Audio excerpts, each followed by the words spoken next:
उन्नती live updates, जनतेचा आवाज, सत्याचा प्रकाश.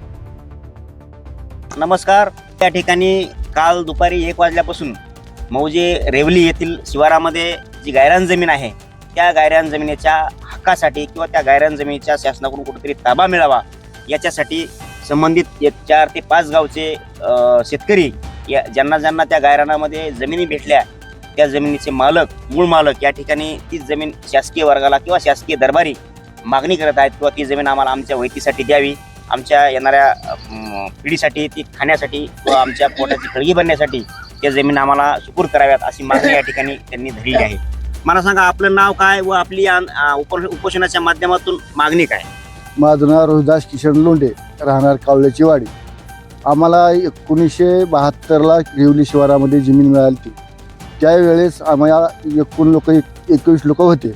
त्यामधून काही लोकांची 7/12 नोंद झाली आणि काही लोक त्यांची 7/12 नोंद झालेली नाही. तर आमची एकच इच्छा आहे की ह्या लोकांचं आमचं पण नाव 7/12 नोंद करून घ्यावे.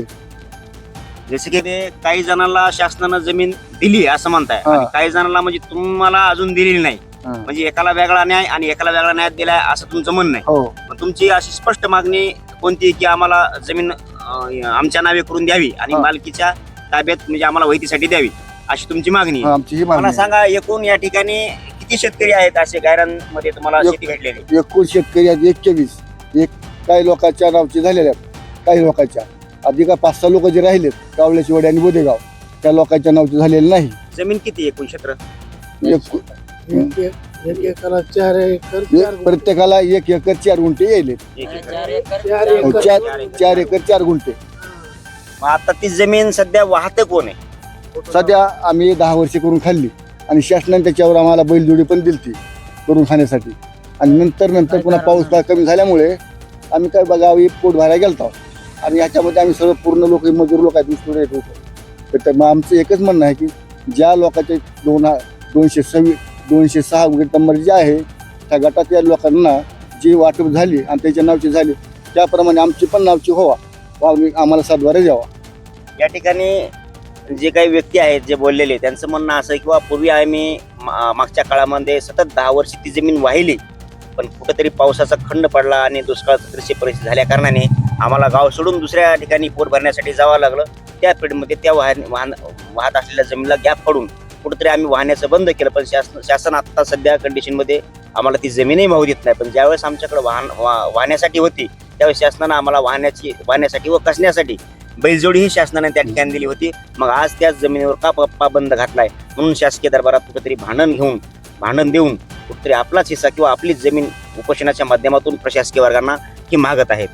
मला सांगा बाबा, तुम्ही ती जमीन किती दिवस वाहिली, किती वर्ष वाहिली? 4 उत्पन्न खाल्ले बघा. 4 वर्ष तुम्ही 4 उत्पन्न काढले. हो. मग आता शासनाला आपली काय मागणी आजच्या उपोषणाच्या माध्यमातून? मागणी आमची अशी आहे की आमची नकल आम्हाला पाहिजे त्या रानाची भेटलेली. नुसती नक्कल देऊन भागल का? भागवितो. नाही मग ती जमीन आमची व्हावा, आमच्या जो गोवा जमीन. बाबाचं म्हणणं असं आहे की जमीन त्याच्यावर भागतंय असा आमचा शासनाकडे किंवा शासन दरबारी या माध्यमातून लढा आहे असं त्यांनी म्हणले.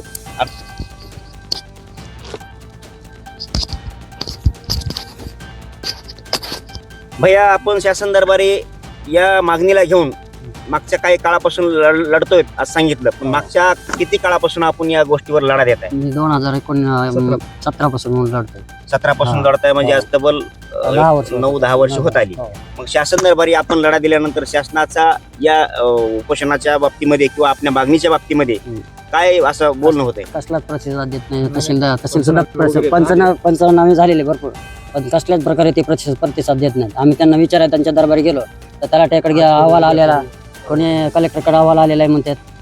त्यानुसार आम्ही तुम्हाला 7/12 नोंद करून देऊ असं प्रत्येक वेळी त्यांनी कारण दिलेलं आहे. आणि त्याच प्रमाणे आम्ही काय करतो की आज होईल उद्या होईल ह्या अपेक्षा दरवर्षी या तहसीलला आम्ही यारदाऱ्या मारत आहे. पण कसल्याही प्रकारचं आम्हाला त्यांनी असा ठोस पुरावा म्हणून किंवा तुमची आज होणारच आहे ह्या उद्देशाने कधी त्यांनी आम्हाला उत्तर दिले नाही. मागच्या 10 वर्षापासूनचा आपला हा सातत्याचा लढा आहे. आता याही वर्षी मागच्या 10 वर्षामध्ये जर त्यांनी समजा काढलं तुम्हाला किंवा मागील 10 वर्षामध्ये तुम्हाला प्रशासकीय वर्गाने न्याय दिला नाही, याही वर्षी न्याय दिला नाही, तुमची मागत असलेली जमीन जर तुम्हाला दिली नाही, तर पुढचं हे चालू असलं तुमचं आंदोलन उपोषण, तर पुढचा लढा तुमचा काय असेल या काहीच मागणीच्या बाबतीमध्ये? या मागणी आमचे एकच विचार की या वेळेसला आतापर्यंत आम्ही 4 उपोषण केलेले आहेत आणि प्रत्येक निवेदन आम्ही तहसील कार्यालयाला दिलेले आहे, पोलीस ठाणे अंमलदाराकडे ते दिलेले आहेत, पण त्यांनी कसल्याच प्रकारे आम्हाला काही आतापर्यंत काही फायदा झाला नाही त्यांच्यापासून. तर आता शेवटचाच लढा आहे आमचा.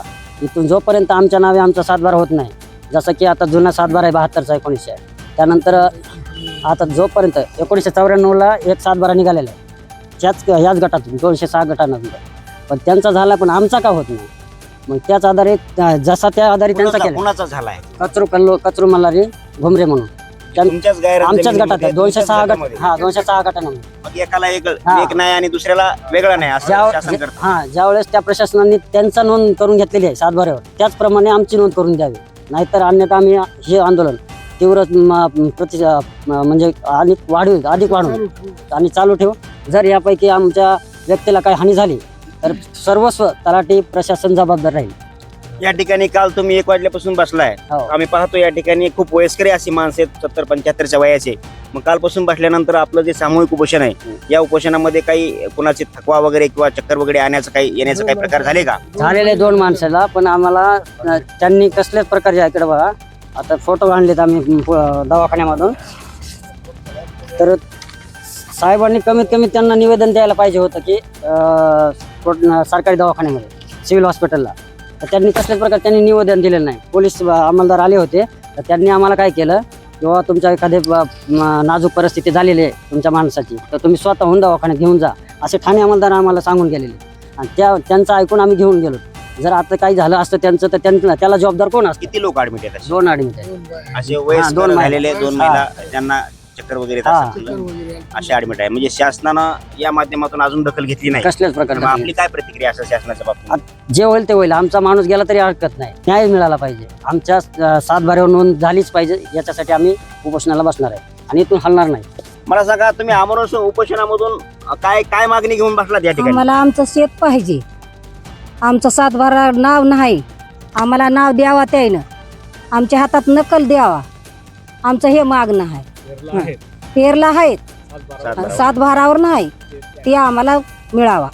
मग आता ते हे जे भांडण तुम्ही घेऊन बसलात, हो शासनानं तुम्हाला मागच्या 10 वर्षाच्या काळामध्ये असंच केलं, हो, देऊ असं म्हणून थांबवलंय. मग आजही तुम्हाला जर म्हणले आम्ही देऊच आणि थांबा, हा. तर तुम्ही थांबणार का हे उपोषण? हो, आमचा एखादा माणूस बी नेला तरी आम्ही उठणार नाही तिथं.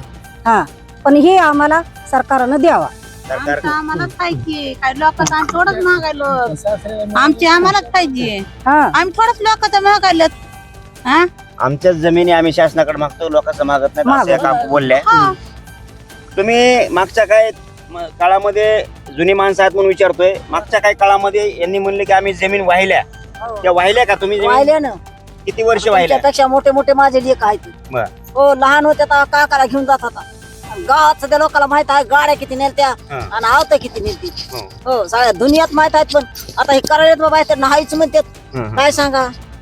मग आता तुम्ही 10 वर्ष जमिनी वाहिल्या, हो, मग त्याच्यानंतर पुन्हा का गॅप दिला? का जमीन पुन्हा तुम्ही वाहत मी नाही? असं आमचा माणूस आपण हाय जरा पडलं तवापासून, काय तर लय आम्हाला हाऊस होती.